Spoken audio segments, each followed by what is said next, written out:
घर रहा न गाँव, अब कहीं कबीर जस रहा, कर दे किसी का काम। यह मानव का शरीर हम लोगों को मिला है। यह मानव का शरीर हम लोगों को किस लिए मिला है? कर्म करने के लिए। तो हम लोगों को कर्म भी अनेक प्रकार का है।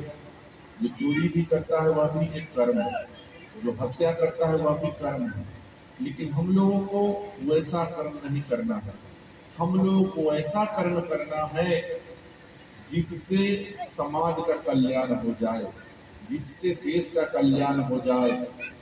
आज यह मनुष्य जीवन में हमारे दीननारायण साहब अपने कर कमलों के द्वारा यह सदगुरु के सीख सदग्रंथ को प्रकाशित करवाए हैं, जिससे हमारे संत समाज को यह बहुत बड़ा उपलब्धि मिला है, जिससे समाज का धर्म मिटेगा, समाज के अंदर अध्यात्म का बोध होगा। ऐसा काम हमारे दीननारायण साहब जी के मन में हुआ, जो हम ऐसा कीर्ति करें जिससे समाज कल्याण हो। समाज कल्याण के लिए उन्होंने यह ग्रंथ को जो सामने रखा हुआ है छपवाए हैं, और यह ग्रंथ को भी मतलब जो वितरण करेंगे। तो यह सदगुरु कबीर साहब का जो शब्द है, अगर हम लोग एक एक शब्द पर अगर विचार करेंगे तो हमारा जीवन धन हो जाएगा। क्योंकि अगर हम लोग यह संसार में अगर मुक्ति पाना चाहते हैं, मोक्ष पाना चाहते हैं, तो उसके लिए हम लोगों को इतना हम अपने मन में अगर त्याग की भावना रखेंगे, उतना हमारा जीवन जो है उलझन से बचा हुआ रहेगा। और जितना हमारे जीवन में इच्छा हो, कामना हो, अगर बढ़ेगा, उतना हमारा जीवन जो है दुखी हो जाएगा। तो हम लोग अपने जीवन को सुखी बनाना चाहते हैं या दुखी बनाना चाहते हैं, ये आप पर निर्भर करता है। और जब तक हम लोग त्याग नहीं करेंगे, तब तक आपके जीवन का कोई कहानी नहीं बन सकता है। आज हमारा देश जो आजाद क्यों हुआ? अगर ये लोग बलिदान नहीं देते, त्याग नहीं करते, तो आज हमारा देश आजाद नहीं होता, हम लोग स्वतंत्र नहीं होते।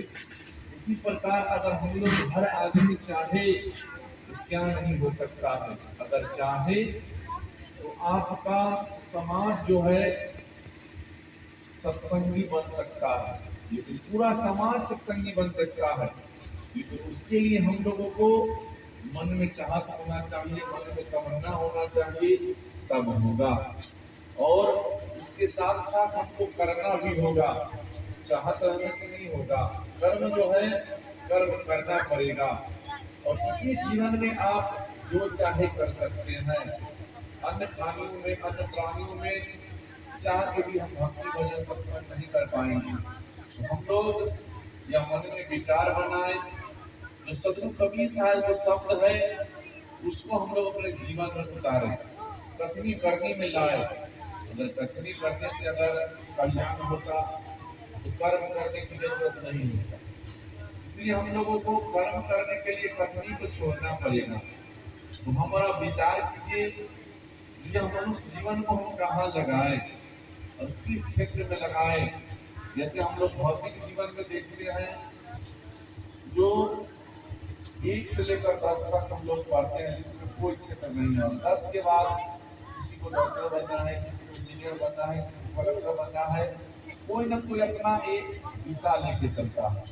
इसी प्रकार समाज में रहते हुए, परिवार में रहते हुए हम यह मनुष्य जीवन को कहाँ लगाए, इस पर भी विचार करना है। क्योंकि समय बीत जाने के बाद हम और आप कुछ नहीं कर पाएंगे। अगर खेती का समय बीत जाएगा तो अगर हम चाहे तो बैसाख में गेहूं लगा दे, संभव नहीं है। उसी प्रकार हम और आप मौसम के अनुकूल, समय के अनुकूल अगर चलेंगे तभी हम कुछ कर पा सकते हैं। अगर समय के विपरीत चलेंगे कुछ नहीं हो पाएगा।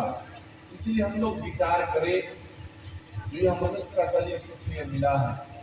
यह मनुष्य का शरीर को हम लोग सिर्फ समझते हैं जो यह भौतिक जीवन में घर बनाना, संपत्ति अर्जन सका, यही मनुष्य का कर्तव्य बनता है। लेकिन ऐसा नहीं है। आप लोग इतिहास उलट करके देख लीजिए, जो जो त्याग किया उसी का नाम है, सबका नाम नहीं। मीरा का नाम क्यों है, सिमरी का नाम क्यों है? उस समय भी बहुत धनवान होगा, उस समय बहुत बलवान होगा, लेकिन सब लोगों का नाम नहीं। वैसे महापुरुषों का नाम है जिन्होंने कर्म किया, जिन्होंने अपने जीवन को समाज के हित के लिए, देश के हित के लिए लगा दिया, वैसे महापुरुष का नाम है। हम लोग भी कवि पत्नी है। किसी नीतिकारों ने कहा है, जो मैदान में मारे उसी को मीर कहते हैं, मैदान में मारे उसी को मीर कहते हैं, जो दिल को छू जाए उसी को तीर कहते हैं, पराई पीर को हर ले उसी को पीर कहते हैं। ऐ मानव के पुजारी, जो मानव को समझ ले उसी को सत्य कबीर कहते हैं। तो हमारा विचार कीजिए, तो अपने जीवन में अगर आप किसी को अपने वचन से अगर ठेस पहुंचाते हैं, उसके दिल में अगर चोट हो गया, तो इससे बड़ा इस संसार में, इस समाज में कोई दर्द है ही नहीं। और आप बहुत बड़े श्रेणी ले लीजिए, बहुत बड़े टोपी ले लीजिए, बहुत बड़े पद प्रतिष्ठा में चले जाइए, आप ऋषि हो जाइए, महर्षि हो जाइए, तपसी हो जाइए, योगी हो जाइए, जो भी आप हो जाए, लेकिन अगर आप किसी दूसरे को दर्द को नहीं समझे, किसी को तकलीफ को नहीं समझे, तो आप पीर नहीं है, आप पैगंबर नहीं है।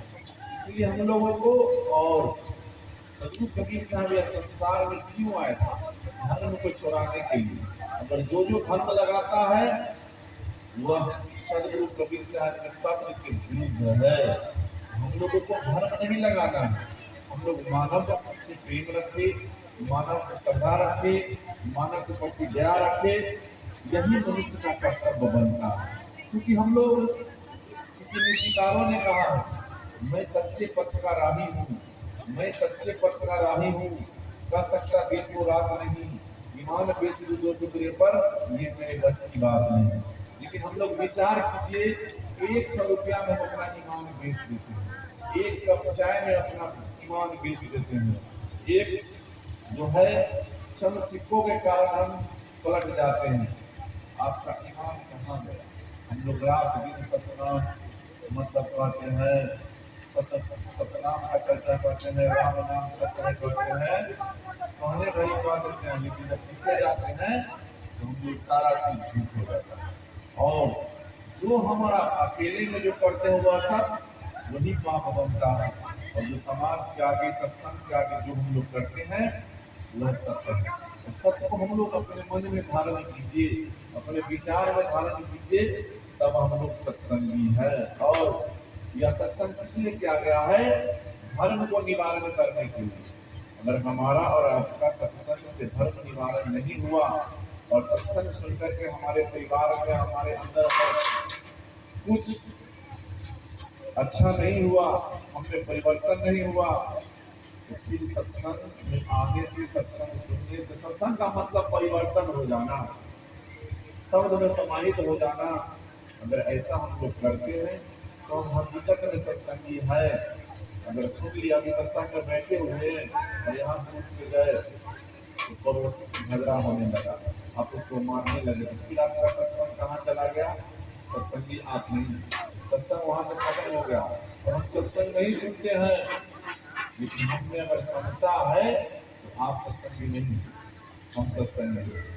इसलिए हम लोग शब्द पर विचार कीजिए। हम लोग गाते हैं शीतल शब्द कबीर का, लेकिन जब शीतलता बनने का समय आता है तो हम लोग कहते हैं न काम धन से कम है, न मन से कम है, न बेटा बेटी से कम है, न जमीन से कम है। उस वक्त हम लोग का शीतलता खत्म हो जाता है, हम लोग बल का प्रयोग करते हैं, हम उनसे फरियाद है। उस वक्त सत्संग कहाँ चला जाता है? पिछोरा में। वैसा सत्संग नहीं करना। हम लोग सुनते हैं सत्संग में, जो कोर कार धरती सहे और सहे बन रहा है, और कुटिल वचन सत्संग और से सहा न जाए। लेकिन अपने अपने मन में सवाल में विचार कीजिए, जो आप सहते हैं या नहीं, और वही व्यक्ति जीवन में कुछ कर सकता है। इस नीतिकारों ने कहा है, जिनको गम का जहर पीना आ गया, हकीकत वहां पे जीना आ गया। जो व्यक्ति के अंदर गम सहने की क्षमता है, जिसके अंदर दया है, वही व्यक्ति कुछ कर सकता है समाज के लिए, परिवार के लिए, देश के लिए। और अपने लिए तो सब जीता है, लेकिन सबके लिए जिए, वही महान बन सकता है। हम लोग यह विचार बनाए, हम लोग ऐसे ही सहयोग करते रहे और हमारे दीन नारायण साहब ऐसे ही सत्संग करते रहे। ऐसे ही एक किताब छपाया, हो सकता है दूसरा तीसरा भी छपा करके आप लोगों के बीच में देंगे, जिससे आप लोग का अध्यात्म बढ़ेगा, आपके जीवन में अध्यात्म का ज्ञान होगा। और पुस्तक हम लोग को पढ़ना चाहिए, अगर कहीं सत्संग होता है उसमें लेना चाहिए।